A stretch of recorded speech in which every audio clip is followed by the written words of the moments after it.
আমি মনে করি তারা তার উনি যেই শপথ করে নিরপেক্ষতার কথা বলে উনি পুলিং এজেন্ট হয়েছেন বা প্রিজাইডিং অফিসার হয়েছেন, উনি কোনো অবস্থাতেই কোনো কারো পক্ষপাতিত হয়ে ওনারা প্রিজাইডিং বা পুলিং অফিসারের দায়িত্ব নিতে পারেন না।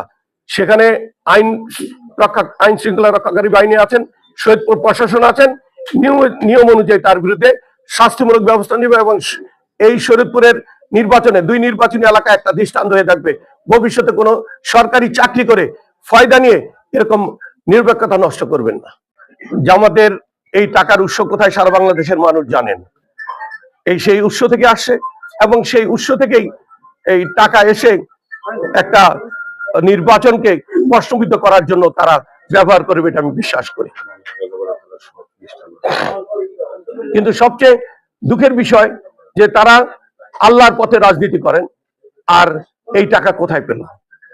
আল্লাহর পথে রাজনীতি, এই টাকার উৎস কোথায়? এই টাকা কিভাবে আসলো, কেন আসলো? তো এই প্রশ্ন আপনাদের কাছে রাখা হলো, আমার নড়িয়া সখীপুরের বাসীর কাছে রাখা হলো যে এই টাকা দিয়ে কি করতে চায়। ইনশাল্লাহ আমার বিশ্বাস এদেশের মানুষ বুঝতে শুরু করেছে, রায় কালকেই হবে ইনশাআল্লাহ।